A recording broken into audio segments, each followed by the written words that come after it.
let's get into it. What's up, y'all? Long Island! Huh? I had to come home. Had to come home for the taping. Had to come to my hometown. Have some fun with my friends here because, guys, I've been around the country and there's a lot going on. Let me tell you, there's some towns made me miss Long Island. Appleton, Wisconsin, you been? Don't. Whitest place I've ever been. I don't think they ever got the diversity memo. It was like I jumped into a bowl of milk and I was talking to marshmallows. That's how white this town was. You ever get like a new coloring book and you open it? That's it. That's Appleton, Wisconsin.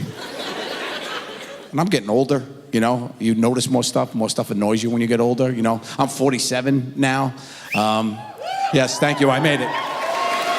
I mean, I know what you're thinking. That's it? Oh my God, you look terrible. I decided, even that like whistle was half-baked. I appreciate it, nice try. I know we get it, that's okay. I've seen myself in high definition. You know, it's funny, like now that I'm older, I want to start taking care of myself, you know, so I started going to the doctor. I wanted to check everything out, like a classic automobile, you know. I took her into the shop. I started upstairs. I went to the dentist, okay? So they take an x-ray of my teeths. And, yeah, multiple teeth. That's how it works in English, ma'am. I'm sorry to offend you, Miss Grammarly. We put an S on it. My teethy teeth? Toothy tooths, whatever. So taking a look at the picky pick of my teethy tooths, okay? And she says, everything's fine with the teeth, you know, but in the back here, we see a shadow. And I go, oh, what does that mean? Like 6 more weeks of winter? She goes, no, it's probably nothing. Or, could be a blocked artery and you could die of a stroke at any moment. That's a big pendulum swing, friends. I go, oh my God, what do? She goes, don't worry, just go see your cardiologist. Look at me. Do I look like I take care of myself and have a cardiologist? So I go home and I Google search, cardiologist near me, like I have some sort of weird sexual fetish. I find one, I call up, I said, hey, I had a scare at the dentist, I need to see a cardiologist ASAP. ASAP, I got no time. And she goes, oh, because of COVID and everything, it's gonna be like a 2-month wait. And I go, ooh, 2 months, that's a long time. I don't normally do this, but I'm Joe Gatto. You know. She goes, great, Joe Gatto, we'll see you in 2 months. So I go to the doctor, you know, I take all the tests, whatever, and he's looking at the results, which are good, and then he's looking at my body, which isn't. And I think he thinks he had the wrong, like, folder. He's like looking at me, I don't know what he was expecting to see, like in the x-ray. Was he expecting to see like a cannoli stuck in my aorta? The first case of kidney scones? I don't know. I thought he was messing with me, you know, because I've been messing with people a long time, 10 years on TV, but I've been making it awkward since 1976, okay? Yeah, that's what I do. That's what I do. It's the only way to live, okay? You never know when the lights are gonna get turned out on you, so you might as well have some fun, laugh, find some joy every day, and I wish that for each and every one of you in here. Yes, that's what I want. I want you to live a great, happy life. Yeah, of course, you know? But I know what you're thinking. Joe, how? That's why I'm here. This part of my show is like a TED Talk, okay? I'm gonna give you tips and tricks to live your most awkward, fun life, okay? Things anyone in this room could do that you should do, okay? We talked about the dentist. Next time you guys go to the dentist, do what I do. Keep your eyes open. There's no rule. There's not even a sign that says, please keep your eyes closed. Like, you could do what you want. When I go, I just sit there when they're about to get their work, I just go,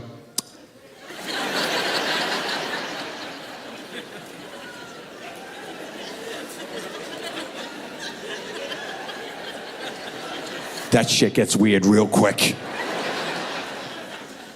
We're adults, right? We gotta pay the bills. Unfortunately, we gotta pay the bills every month. We write checks. And on the bottom left-hand corner of every check is what I like to call an opportunity. Yeah, that's right, the memo section, 4 with a blank line. And you get to tell the whole world, what has this check been written for? And if you're not writing the word sexual favors on that line, get out. Get out. Get out. Thank you, but go. Every check I've ever written my whole life, 4 sexual favors. I don't care what it's for. Gas bill, cable bill, water bill, grandma's birthday, charity, Girl Scout cookies. I don't care. That's their problem now. How bad you want that money? I had a roommate. He used to pay the landlord every month. I'd have to give him a check for my half of the rent due. $725 for sexual favors, okay? And he would have to go deposit it in the bank in person. It was before the apps. He'd have to wait online till they said next and be like, good afternoon. I'd like to deposit this check I received, $725 for sexual favors. He begged me to stop. He's like, Joe, stop. You got to stop, dude. You have to stop. My picture is up in every branch across Manhattan. Stop. I was like, fine. So one month I just wrote 4 butt stuff.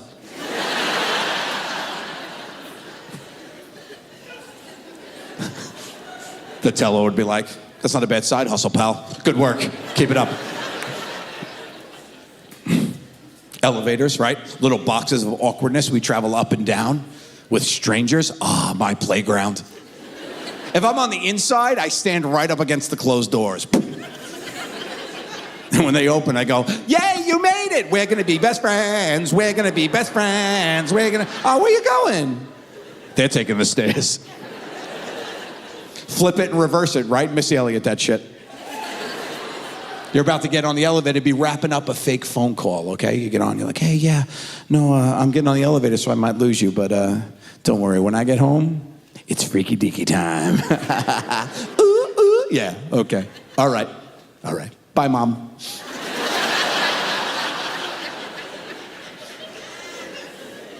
Oh, 12th floor, please. 12, thank you. I like to collect other people's business cards and give them out as myself at a later date. I've been the CEO of some major corporations. Public restrooms are a good time. That's it. There's no joke. That's just an observation. If I'm in the stall, I like to leave the door unlocked. Not open. Unlocked. Just to invite a little bit of mystery and danger to the party. And I'll just sit there waiting. I've set my trap like I'm trying to catch a raccoon out by the barn. Inevitably, somebody will open the door and I'll go, oh, you made it. I could begin. But the urinals, fellas, we know the urinals are weird. We can make them weirder if we try. 3 levels of awkwardness, okay? Level 1, super easy, okay? Don't skip the empty urinal. Stand right next to the fella and just snuggle in while you're taking the peeps. Bonus points if you whisper the word impressive. Level 2, step up to the plate, take out your wiener, scream and start taking pictures of it.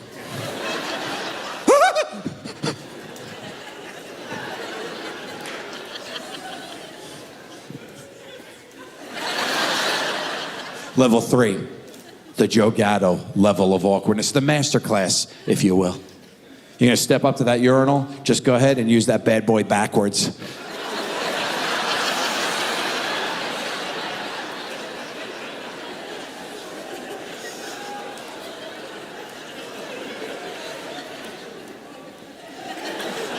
That was the shake at the end. The best part of that is when you're mounted up, and using the urinal backwards, if somebody walks in, look them in the face like they're weird. And just follow them as they walk across the bathroom. Be like,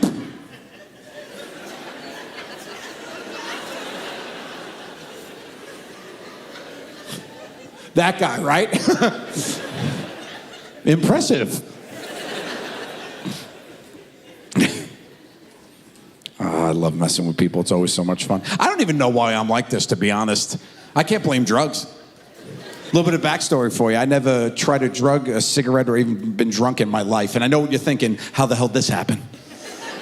I don't know. I guess my parents were into some stuff. Trickle-down effect, skips a generation. Boom, crazy-ass Joe Gatto. Hello. I've never even tried marijuana. Technically, it's a vegetable. Not for me. I did spark up a cannoli backstage, though, before I came out. Puff, puff pastry. All right. I never got into it. It was never my thing, you know? Like even in high school, I never ran with that type of crowd, you know? In high school, I was like this geeky white kid. I was a mathlete. I was on the math team. I was a bowler. Go Strike Force. You know, I'm just this math-loving, bowling, nerdy kid. I was what's the word? Unfuckable. Yes, ma'am. That's it. Thank you. And it wasn't that I wasn't good at sports, okay? I was coordinated and whatnot. I just couldn't understand on a conceptual level why people partook, right? Like surfing, makes no sense to me. Go on this piece of wood, go to where sharks live, don't die. That's not sport, that's survival, okay? We got skiers here, any skiers? Yeah, shut up, you're dumb, stupid. Put these 9.5 wood planks on your feet, go to the top of that mountain, fall down it for an hour and a half, don't break a bone. You win, that's it. And to make it more interesting, we'll make you go on this human-sized blender called a ski lift that'll just shoot your ass off the top of the mountain. It could stop, it won't. You have to try to get... I've been skiing 5 or 6 times in my life, okay? And it never fails. When I'm on the ski lift coming up, I get off to go down that little hill, 10 children out of nowhere just come out of the woods. Like 10, whose children's are these? I don't know these children's. Coming across my path, here's my fat ass, I come down, boom, barrel, knock them all over. God forbid I miss 1 or 2. I gotta go back around. Pick up the spare, because I'm a bowler. I got a 7-10 split in Aspen last year. A 7-year-old and a 10-year-old. Fuck these kids. I'm trying to win.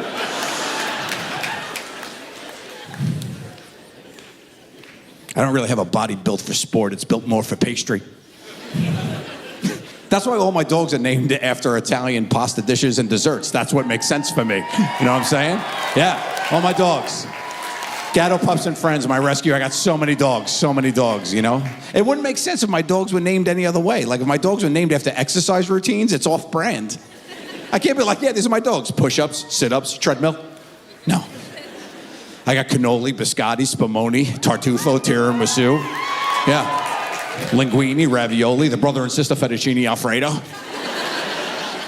Cupcake, broccoli rabe. I got them all. And I got 2 kids. What the fuck are their names? But with the dogs, it's not bad, you know, because they're all old, like, senior dogs, and they're all, like, falling apart. I had this one dog, Mishkeen, okay, 14 years old, 5 pounds, 0 teeth. The tongue just hung out of the mouth. One of those numbers. Blind as shit. Used to walk off everything.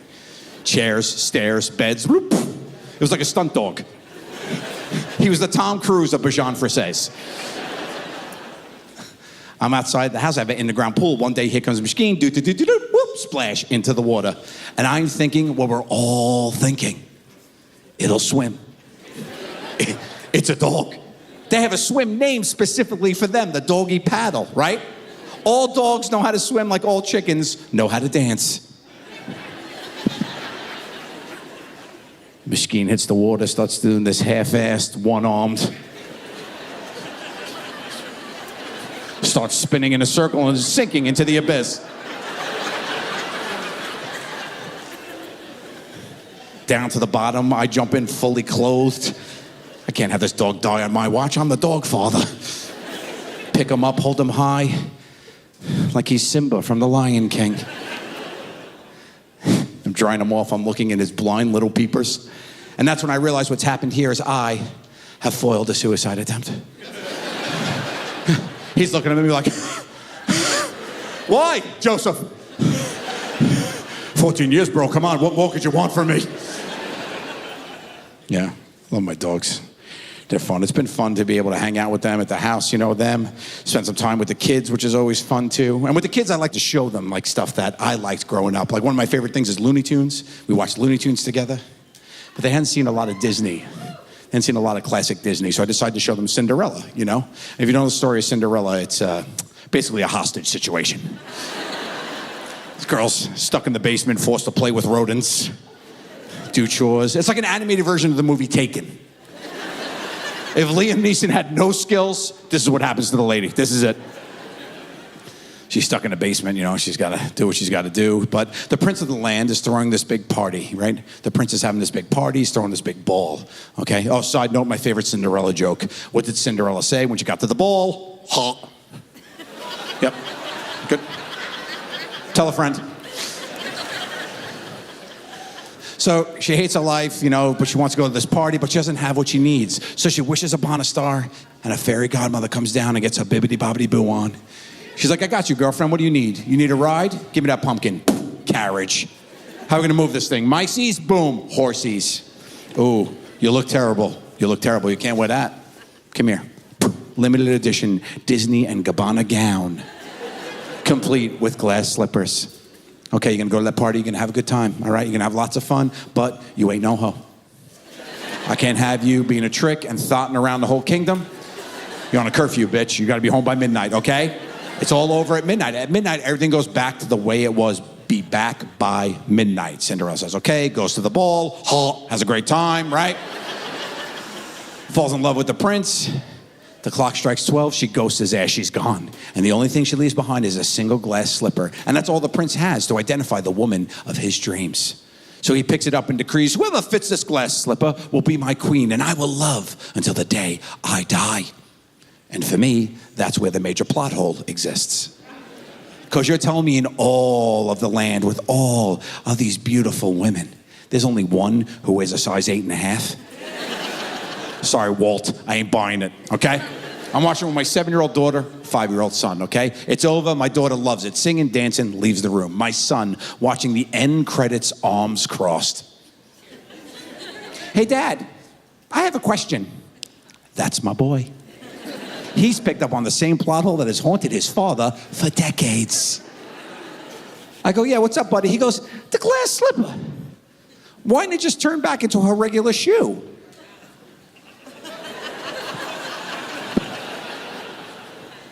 My son is Elon Musk. I have a genius boy. He's genius. I never thought of that. He's 5 years old picking that up. He's got questions. So he turns to the guy that's supposed to have all the answers, his father, and I've got nothing. He starts pressing me. He's like, why, Dad? Why? I got to come up with something. So I look him dead in the face. I go, glad you asked, son. That right there, that's just some straight up Disney bullshit. He accepts that as the truth, leaves the room, and goes to play with his Legos. The next week I come home, I'm paying the babysitter. I'm like, how'd they do? She goes, good. We were gonna watch Cinderella though, and your son told me he didn't want to watch straight up Disney bullshit. That's my boy. Raise him right. I was nervous because a couple months after that, the family, we were going to Disneyland in California, okay? And my daughter wanted to meet the princesses, so we were doing the Cinderella experience. And my son is a straight shooter. So I was afraid when we were going to walk in that palace, he was going to be like, hi, Cinderella, hi. Can I see your shoe real quick? Thanks. Excuse me, ma'am, hi. You try this on? Oh, it fits? You're a lying bitch, Cindy. Let's go, Dad. We're going to go to Universal and play with Minions. They tell the truth there. Disney was great, man. Disney was great. We had a good time there. I finally got to go on that big Star Wars ride. Any other Star Wars fans up in here? I got to go on that Star Wars ride that they built. And if you don't know about it, they spent like hundreds of millions of dollars on this ride. It's basically a movie set. It's unbelievable. But it's also an immersive experience, which means everybody who works on the ride is in character. They play a character. So when the ride starts, you're in the woods with all the rebels, and they're moving you down the line. Thanks for joining the fight. You go through the woods, a big alarm sounds, and they go, the first order's coming. We got to get you out of here. You turn the corner, there's this humongous spaceship. The doors open, you get in with these big LED monitors all around you, these 90-inch TVs, and then you take off into outer space.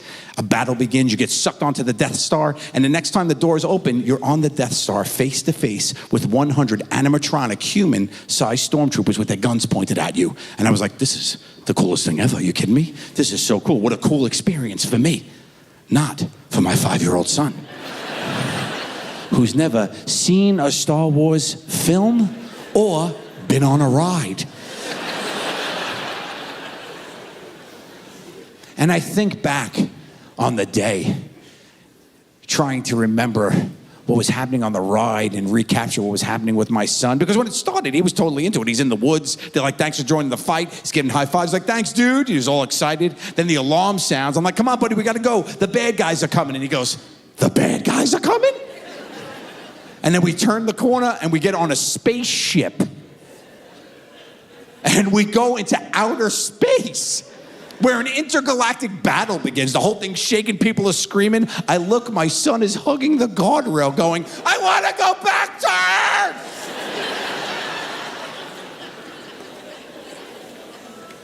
And then the doors open and he's face to face with 100 death robots with laser pistols pointed at his esophagus, and his father all smiles. The tour guide, one of the kids that worked on the ride, recognized me, right? So he goes, Joe, listen, we'll let the group go, then you and your family can take a cool picture in front of the stormtroopers. I was like, great. The whole ride goes. My son goes, come on, Dad, we gotta go. I said, no, we're gonna take a quick picture, buddy. He goes, with the bad guys? And we have a family photo lined up in front of the stormtroopers. My son, scared to death, hugging my thigh. Jeez! And then, spoiler alert, you escape. I mean, you figured it out. I'm here, right? But the way you escape is that your escape pod crash lands pretty realistically on a foreign planet, okay? And I had never been on the ride, so when it jostles, it catches me, and I go, oh, and my son sees this, and he loses his shit. He's like, ah, ah, ah! And he starts yelling, Grandpa! Grandpa! He's calling for his grandfather, who's not even in the state of California. He is 3,200 miles away in New York. But his father has failed him so miserably that the only other male role model he knows, his only plan B, the only other guy that could save the day, Grandpa. Quick stats on Grandpa for you. 75 years old, 4'11". Diabetic. Chronic bronchitis, needs an inhaler. Double kneecap replacement surgery, uses a walking stick. He's like Yoda. He's like a real life Yoda. I feel like he was in New York going, I feel a disturbance in the force.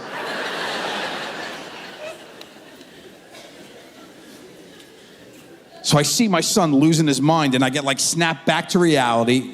Eminem, Mom's spaghetti. And I'm like, he's not having fun. So I grab him, I scoop him up, I'm hugging him, and I'm rubbing his back. And I just tell him, don't worry, buddy, relax, it's just a ride. Information he could have used 12 minutes ago.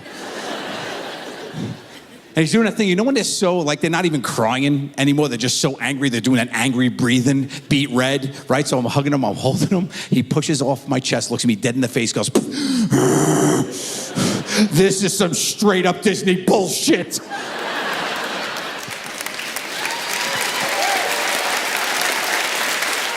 Hey, therapy will be needed. And I think about people who think they've been abducted by aliens, right? And they believe in their mind that it's happened. And I just know, 20 years from now, I'm gonna be watching a documentary, my son's gonna be on it. Table, cup of water, spotlight. And they're gonna be like, sir, do you believe in aliens? And he's gonna be like, do I believe in aliens? Let me tell you. Why the hell does he talk like that all of a sudden? Apparently he's moved to Alabama, I don't know. He's playing the banjo, he's like, let me tell you a thing or two about a thing or two. Me and my family were on vacation in California. I got sucked up into a space vehicle. Oh, you don't believe me? Well, take a look at this picture. Oh, parenting, man, we don't know what we're doing. We don't know. It's not all our fault. There's no handbook, right? We don't know what we're doing. And these kids, they throw anything at you at any time of night or day. 2:30 in the morning, 4 months ago. My daughter's room, I hear her, Dad, Dad, Dad, frantically. I run in, I go, what's the matter, babe? She goes, my armpit's bleeding. I'm not a field medic in Vietnam. I don't know how to do here.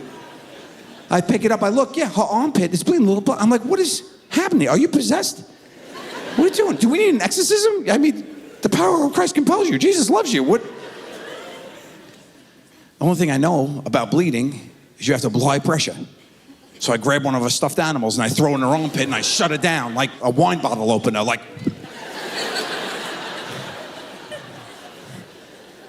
And I'm like, it's okay, baby. And she's freaking out. She's like, Dad, you gotta help me. I'm like, I will. She's like, you promise? I'm like, yes. She's like, you promise? I'm like, yes. Listen, Gattos keep their word. She goes, okay. And she's laying there and I'm just petting her and I'm like, okay, my steps of knowledge are done at one. I do not know what else I need to do here. So I just Google, my daughter's bleeding.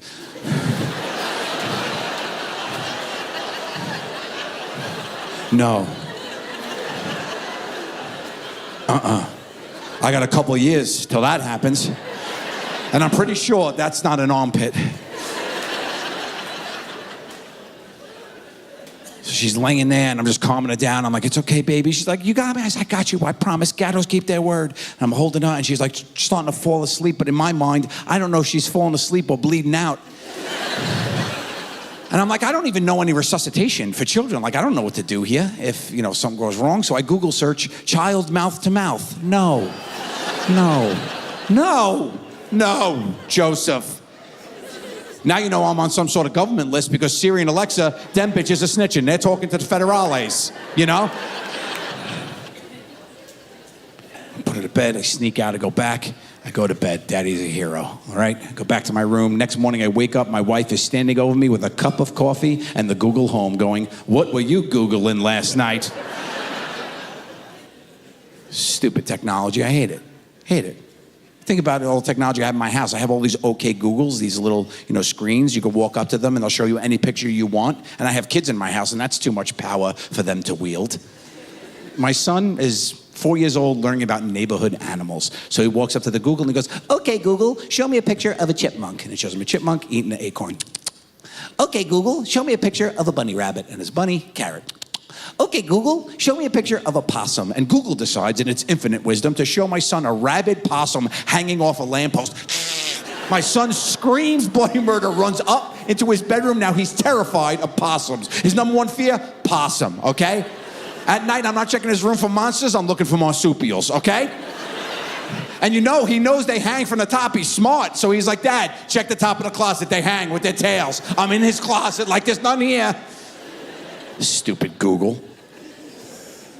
But parenting comes down to one thing, making memories. Because we're not going to be here forever. And we want to leave them with good things. Things to laugh about. Times we've shared, okay? We do things like apple picking. If you don't know what apple picking is, you have all the information in the title. It's a dumb activity that white people with Instagram do. We go and pick apples. Where do we do it? At the supermarket where they're already picked? No, we head into the fields. We go to orchards. Are they close? No, 3 hours away, out east. My wife finds a place, Apples and Honey, 3 hours away, Eastern Long Island. With my schedule, it's later in the season. All the apples have already fallen from the trees. So I'm like, can't I take these kids down to the Whole Foods and be like, pick up the apples, kids, go ahead. Just pick them up. You don't want apples, you want lemons? Go ahead, get some lemons. No, we go. Apples and honey. Apples made by trees, honey made by bees. Weird partnership. We walk out, open the door, there's just bees all over this orchard. And I'm like, who thought this was a good idea? I was like, all right, let's have a good day. We're going to have some fun, okay? So we go out. I go to get a bushel. This was right after COVID, so there's like the Purell things everywhere. My son walks over to the Purell thing, pushes it, and it shoots him directly in the eyeball. Directly in the boom, ding, like it's a carnival game. Ding, ding, ding, he wins. He screams bloody murder. My back was turned to him. I didn't see that. I think in my mind, he's being attacked by all the bees. And I just take off to defend him. I'm like, look out, son. From afar, it looks like I'm beating my child as he's screaming. We're there 37 seconds. This is how it starts. Okay, I'm like, come on, buddy, we got this. And we start walking around. And we go into the orchard, and like I thought, all the apples are on the floor. There's like 3 in a tree. And my daughter goes, Dad, that one. What's the matter with these? Come here. All right, but dads of daughters know your little girl wants something, you do what you can. So I look up and I go, I was a boy once. I climbed trees. I probably still got it. It's probably like riding a bike. It's not. That's why the saying is like riding a bike, not like climbing a tree. Okay? So I go 4 feet up and I get like vertigo sets in. I get scared to death. I'm 4 feet off the ground and I just hug the tree. I look like a koala bear pencil holder. And my daughter's like trying to cheer me on, super sweet, like, go, Dad, go. I'm like, shut up, bitch.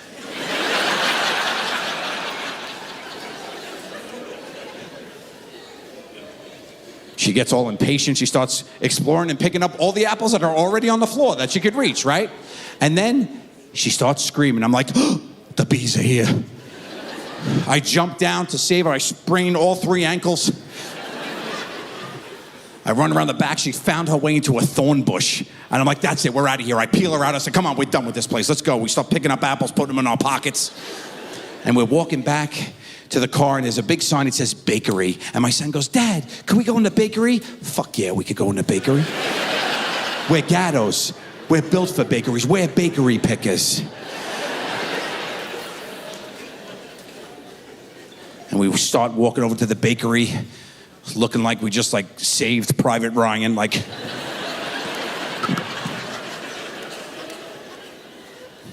Open the door. I look at the girl behind the counter. I said, give me a dozen donuts. Kids, what do you want? Then we get everything and we go outside. We collect our spoils and we hit the picnic tables outside, and we're sitting there, and my son is eating the donuts, and he's got his little fat kid happy dance bop on. He's eating them all smiley with his one eye willy. He's all excited. And he looks up at me and he goes, Dad, this is the best day ever. And then a bee lands right on his forehead. So I go, ain't it, pal? I smack the bee off his head. And now my son equates every time he says something nice to me, I will beat him in the face. So he hasn't said anything nice in 2 years. Thank you. Apples and honey. Yeah, I mean, we do what you can. You know, you set the ground rules. You try to teach them to be good. You try to teach them to lead a good life. You teach them the rules, right? Can't say any bad words. You guys know that. Can't say them. F, B, A, you know. But in my house, we don't even say mean words. We don't say hate. We don't say shut up, okay? And we spend time together and have fun and laugh. And we try to do that as much as we can. Every morning, I drive my kids to school. And in Daddy's car, we have Daddy's playlist, songs that we all love, songs that I love growing up, or songs from now that I think are fun. And we listen on the way to school every morning. One of my favorite songs, Shut Up and Dance With Me by Walk the Moon. Yes. One of my favorites, right? So we're driving to school, and I see my son in the back seat, and he's going, and dance with me. Super cute. I go, you know what, buddy? If it's in a song, you could say it. He rolls down the window, hangs out, and he's like, shut up and dance with me. I'm like, this kid's got anger issues. I need to talk. And my neighborhood's nice. It's a nice neighborhood, nice school. At school drop-off, all the kids, when they get dropped off, all the teachers are waiting outside to greet them. The principal's there, everybody's there. Let's have a good day. We're going to do it. All that bullshit, you know? So they're all there hanging out. And we roll up, and we're rolling up to the school, and another song comes on the playlist. One of my other favorites, Forget You by CeeLo Green. Oh yeah, you're with me. Daddy accidentally put the explicit version, Fuck You by CeeLo Green, on there. And by the time I realized, I go to change it, and my son goes, if it's in a song, we could say it. And my daughter chimes in and goes, Gattos keep their word. They got me on a technicality. We roll up to the school, my two kids are like, fuck you, ooh. I got an email from the principal, conference requested. Think about all the songs you know, though, right? We know millions of words to all these songs, and half the time, we don't even have the lyrics right. For a long time, that song, Old Town Road, I thought Lil Nas X was bringing a horse to a hotel room. I'm gonna take this horse to the hotel room. I'm gonna ride. What the fuck you doing with this horse, pal?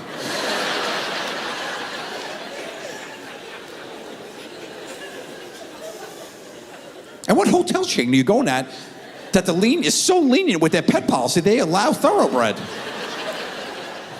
I have a problem bringing my schnauzer sometimes. But I grew up in the 90s, love 90s music, love boy bands, love a good sing-along. Love a good sing-along, yeah. One of my favorites, Backstreet Boys, Everybody, right? You know it. Everybody, rock your body. Right? I know it. We all love it, right? I'm in the office, which is next to my kid's playroom. I'm doing some work. I hear my son and my daughter singing back and forth to each other. My daughter's like, am I sexual? And my son's like, yeah!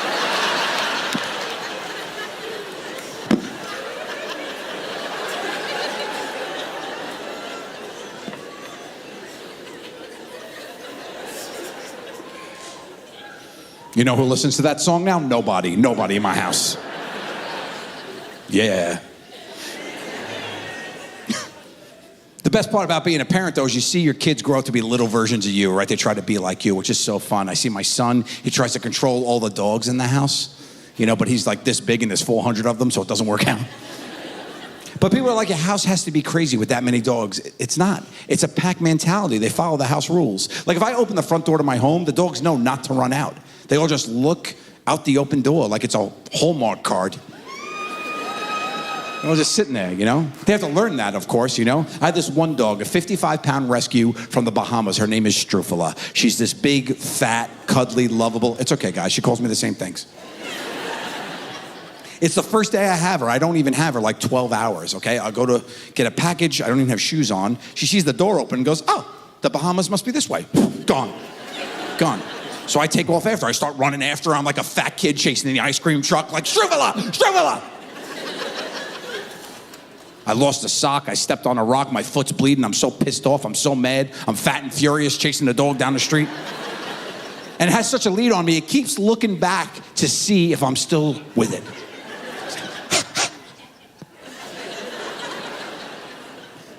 It runs into my neighbor's backyard who I have never met, okay? And it takes me a full minute to catch up. That's the lead this dog has on me. And I show up looking like a lunatic from the mental institution. Freshly escaped. Panting, sweating, hair's crazy, eyes bulging, bleeding. I walk to the back and a guy is there. I'm holding the dog by the collar and he is like a man. Like the opposite of what you see before you. 6'4", exotic looking fella, long hair, sun-kissed skin, biceps, triceps, all the seps, every seps. Abs for days, glutes for weeks. So he's holding the dog by the collar and he's like, that's his hair in the wind. Oh, hello. Is this your dog, perchance? What the fuck else do you think I'm doing here, pal? You think I'm trying to sell you a vacuum cleaner, talk to you about Jesus? No, I'm here to answer the age-old question, who let the dogs out? I. The door opens, it's perfect 10 of a wife, Princess Jasmine, if you will, comes out being like, who is this fat stranger? Bleeding all over my patio. Followed by their twin 10-year-old boys, two perfect little gentlemen, two little supermodels. I don't know their names. I call them Ralph and Loren. Ralph don't know me. Loren does. I see it in his face. He's smiling, looking around for hidden cameras. I'm like, dude, nothing is up. I'm just trying to practically breathe. Okay? So I'm like, yeah, it's my dog. And I go to take Strufala by the collar, and she won't come. She's like, nope, I'm good. I'm gonna go ahead and rescue myself and live here with this fine family, if that's okay with everybody. Look at them, look at her, look at you. This place is nice, your place is a shit show. I pull her, she won't come. I have to pick up this fat 55-pound dog. I'm mid-cardiac arrest, leaving a bloody slime trail of my DNA like it's Law & Order SVU. I just want to get home for like a cannoli and a tourniquet. And as I'm walking down the long driveway, okay, you know the feeling you get when you feel somebody's looking at you? I feel that. And I look back towards the house, and hanging out the second-story window is little Loren. And he's like, Joe! Yeah, man! Little son of a gun knew who I was. Happens to me sometimes, People don't know where they know me from. I just look familiar. I'm at a Jimmy John's in the city, right? And I'm waiting to get a sandwich. A girl walks by outside, sees me through the window, comes in and is like, Joe, I'm a huge fan. Can I take a quick selfie? Absolutely. Take a selfie. The girl behind the counter sees this, okay? Goes in the back, comes out a minute later. I step up to place my order, and she's like, hi. Oh, sorry, I'm just freaking out a little bit because I'm a huge fan. Huge fan, Mr. Carell. Now, I know I look like Steve Carell a little bit, but I don't sound like him. But I love to mess with people. So I just go.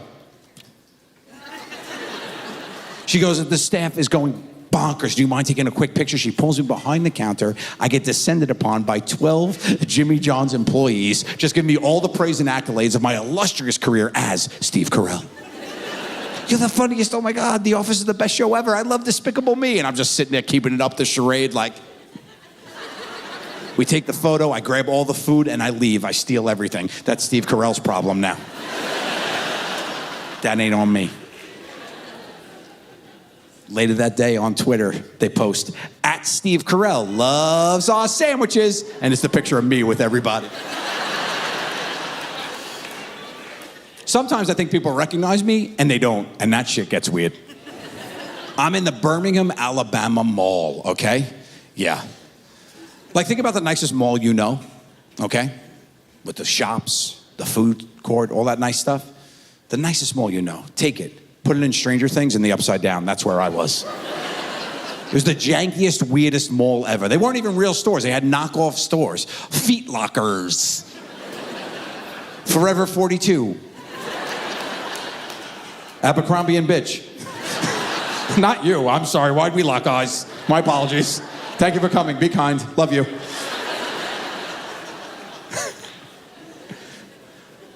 I was like, all right, well, I'm not going to do any shopping here. The stores are terrible, but the place was filled with fans, and I love my fans. So I'm like, let's have some fun here. I start grabbing the cameras, taking selfies, giving high fives, shaking hands, kissing babies, doing the damn thing.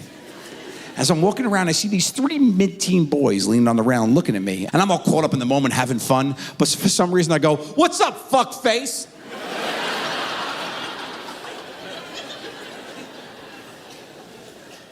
Why? That's not even a thing, okay? That's the first time and last time I've ever said that sentence. And I thought in my mind, here's a good idea. Let me just verbally abuse this boy and shoot him in the mouth as much as I can. As hundreds of fans are taking pictures and videos and uploading them to the internet, I'll verbally abuse this child and shoot him. Gangsta style, by the way. I turned it on his ass. I even reloaded at one point. I was so into it. I'm like, I'm out. The kid pops up off the rail and he goes, "What'd you say to me?" I go, whoa, whoa, whoa, whoa, whoa. I'm famous. That's my defense to this boy. He goes, "I don't know you, man." I go, okay, look. You didn't know a world famous, international, basic cable celebrity. I called a teen boy fuckface. We're both wrong here, pal, but I apologize. I'm sorry. And I shake his hand, and he walks away. Ish. Yeah, that's right. Him and his teen gang, the 3 of them. I see him out of my peripherals, following me, clocking me, trying to run game these kids. You can't do that. Can't run game on me. I know how you kids think. I'm on TikTok. Oh, she the devil. You fucking... So I'm like, all right, what am I going to do here? I can't fight these children. I'll lose, first of all. And the main one was dressed head to toe in camouflage, okay? I look like an extra from The Sopranos. So I was like, all right, I know what I'll do. I'll hide. So I run into Bonanza Republic. And they have up front, they have their Dockers, their pants, you know, they're fake Fockers. They have their Fockers. Buy one, get 17 free, you know the Fockers? So I'm sitting there looking at the Fockers. And a kid walks in and he goes, "Just messing with you, Joe. Huge fan." So I punched him right in the face. I said, "Check yourself, bitch. I'm Steve Carell." Yeah. It's fun. It's fun. It's fun. It's fun to be me. It's fun to mess with strangers. It's so much fun. I have so much fun messing with strangers, but I love messing with my friends. And I have this one friend who's great to mess with. His name's Sal Volcano. Oh, the best. Best in the world. I love him. He's my brother. He's the best. He's very easy to mess with, though. He's the perfect mix of neurotic and gullible. It just works for me. I could probably stand up here for about 9.5 hours and tell you stories how I basically ruined this man's life. I'll tell you one of my favorites. This happened in Cincinnati, Ohio, okay? This is about 9 years ago, and we had just started touring, okay? And we're playing this little comedy club that's being run by a gentleman who is, like, clearly on the lam from the mafia. Little Italian dude, slick back hair, okay? They had to add a late show. So he calls us into his back office. He goes, "Boys, we got some time to kill here. What do you fellas want to do? What's up here? Well, you guys want some massages?"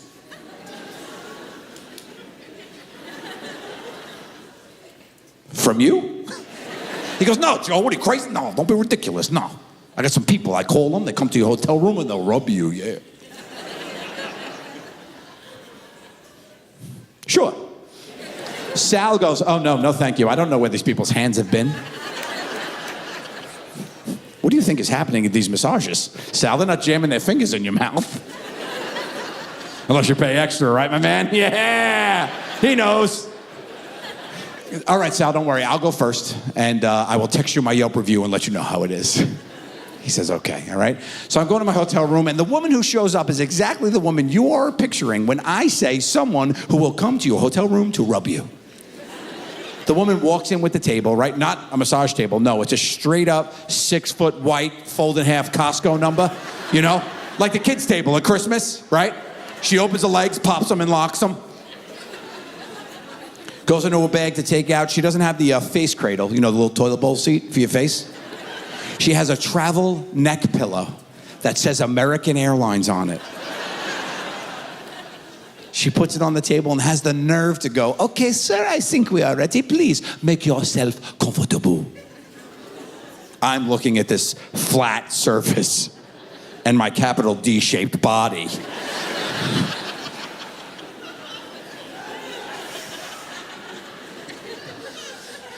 And I land and I start teeter-tottering, seesawing on it like the scales of justice.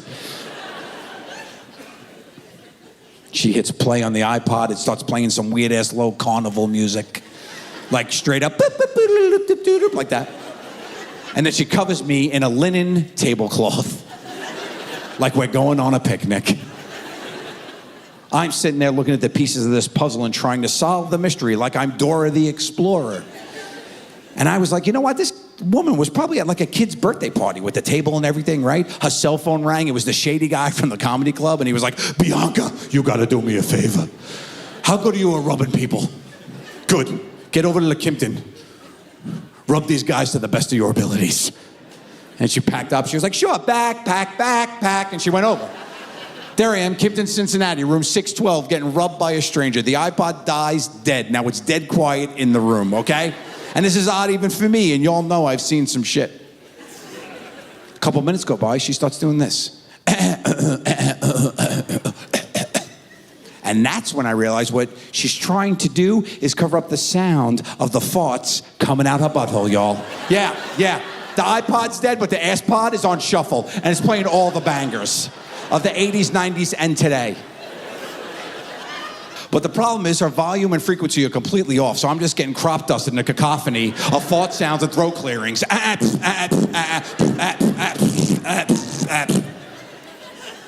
paid extra. This goes on for 42 minutes, okay? It was a good deep tissue. I held my breath and wrote it out. The little egg timer goes off, ding! She leans in, she goes, okay, sir, that means we are finished. How did you like your massage? And I pop up out of the little travel pillow. Fantastic, I say. And then I rip the loudest fart I can. And then go, to let her know we're playing chess, not checkers, lady, okay? You don't mess with me, I'm the professional.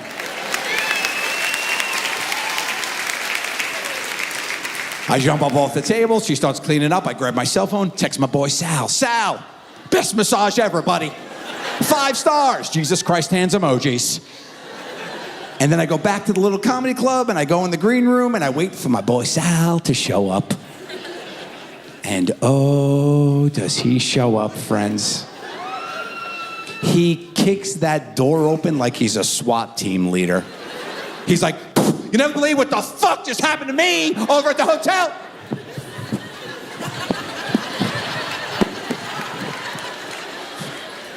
Go ahead, guess. I don't want to let him know that I know the deal. So I'm straight up poker face, Lady Gaga.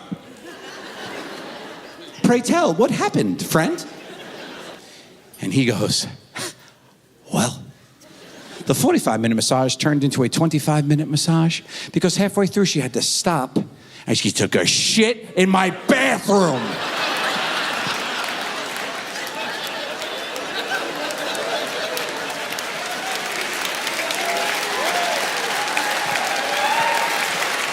I say nothing for 4 years. 1,362 days later, we're back in Cincinnati. We're playing the theater there. We drive by the little comedy club. Sal goes, hey, that was the place with the shit masseuse. We all share a giggle.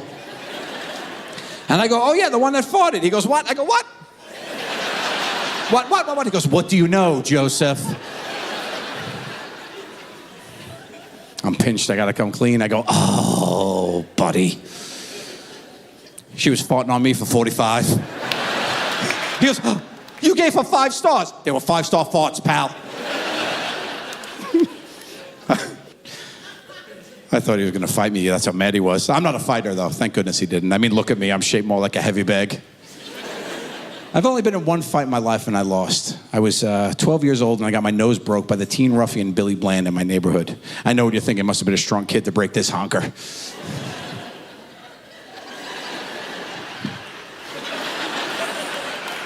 My mother, God rest her soul, 5 foot nothing, batshit crazy Sicilian Italian woman who loved her baby boy more than anything on earth, right? I come home, my nose is bleeding. She opens the door and goes, who? Billy Bland. Pulls me in the house, picks up the house phone to call Mary Bland, Billy's mother, and goes, get your piece of shit son and get down here now. Like, leaving Mary Bland with a couple of queries. Who just called? Mom never introduced herself. Could have literally been anyone on the planet with a landline, okay? Also, Mary has 2 sons. Raise your hand if you're a piece of shit. She figures it out, comes down to the house, we're in the kitchen, my mother's going off on Billy. She's like, how could you? You're supposed to be friends. You're an animal. No worse, you're garbage, you're trash. I'm sitting there with a bag of frozen peas on my face like, get him, mommy. I'm winning this fight now, bitch, what up? Well, Billy don't have to listen to this, you know, it's not his mother. So he just goes, oh, shut up. Not a good move, Billy Blizzan. Because what you just did was pull the pin out of Mom's crazy grenade. She grabs him by the shirt, pulls him over to the stove, lights the fire, holds his face to the open flame, and yells, I'll burn your fucking eyes out! Mary Bland's trying to protect her young. She's like, okay, calm down, take a breath. My mom goes, take a breath, you're next, bitch. They moved.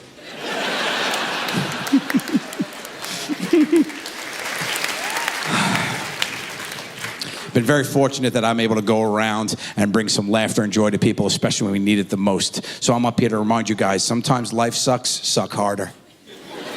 That's it. Hang in there, guys. It does get better. And I want to appreciate that and let you guys know if you need some laughter tonight, I hope I was able to give that to you. And want to remind you, you got this. Stay strong. Be kind.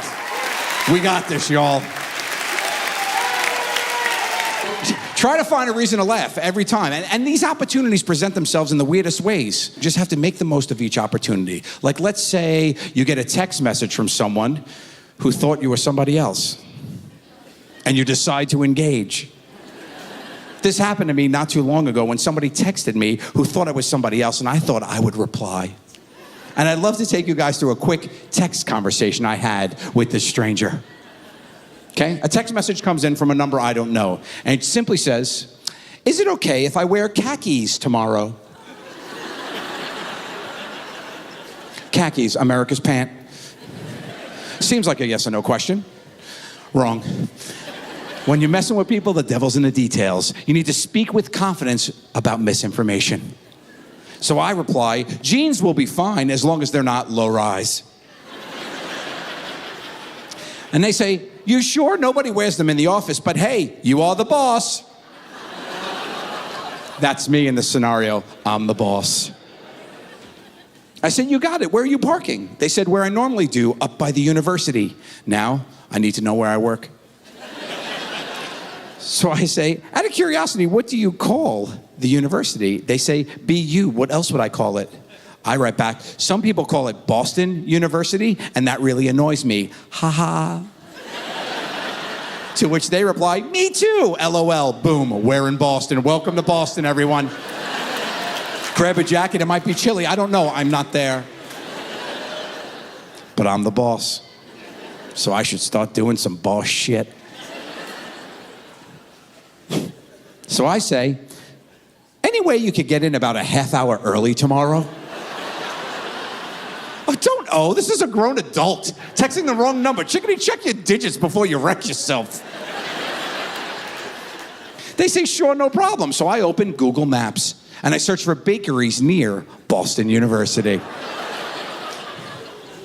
And I say, great, do me a solid. Go to Brugger's Bagels and grab 2 dozen for the team. Keep the receipt. I'll reimburse you.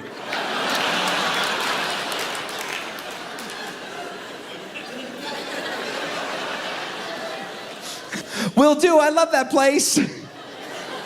But I'm having fun. So much fun. But conversation's over. Period. The end. But I want back in. I want to restart this train. So I got to say something, right? I got to say anything. Take a shot in the dark. Throw a Hail Mary, if you will. So I just say, how's your dog? To which they respond, much better. Thanks for asking. Bingo was his name, oh, y'all.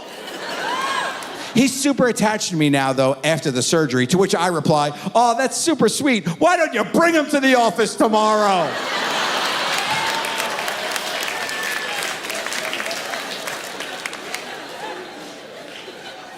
I'd love to see him.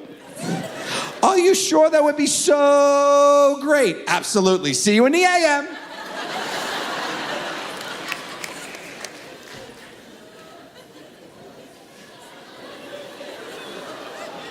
And now we wait.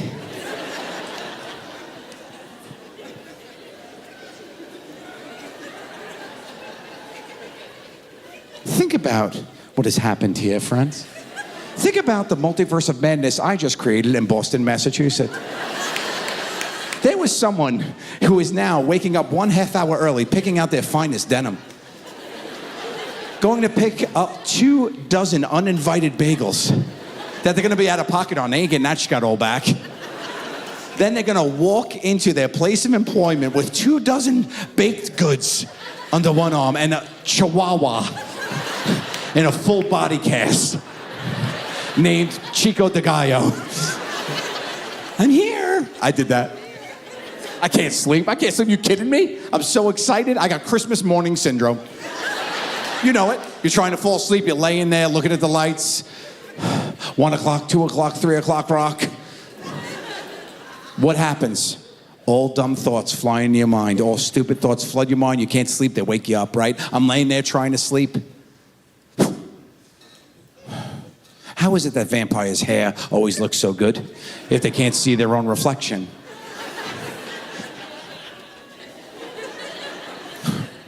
Why don't we call them mouth jobs?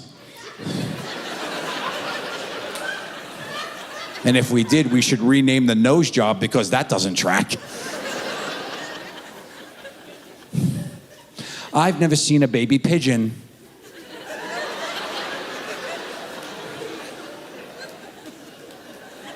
And neither have any of you fuckers. Let's talk about that for a minute. Why? How? Has anyone seen a pigeon this big? Never. Why? Are they being born full size, popping out a large sized eggs like giraffe? Like, I don't know. How surprised was the first guy who ever threw a boomerang?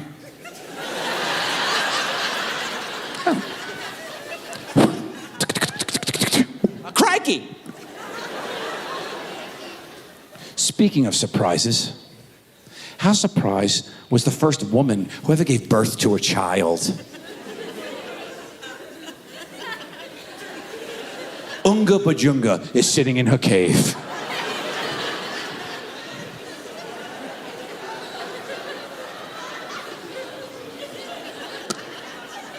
Miss Bajunga is wondering why she gained so much pounds over the past 9 months. Maybe too much brontosaurus beef? The sun rises, she hits the fields to get her gather on and gets a weird rumble in her tum-tum. Ooh. She squats down to push out what she thinks is a stubborn turd.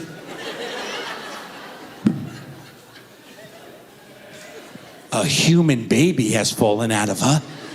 It's screaming, she's bleeding. She goes to run away. It's attached to her, by the way. So what the fuck is she gonna do?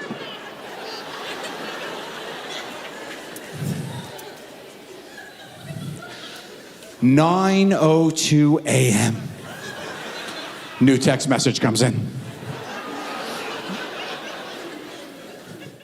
Simply says, "Who the fuck is this?" I've been Joe Gatto, y'all. Thank you so much.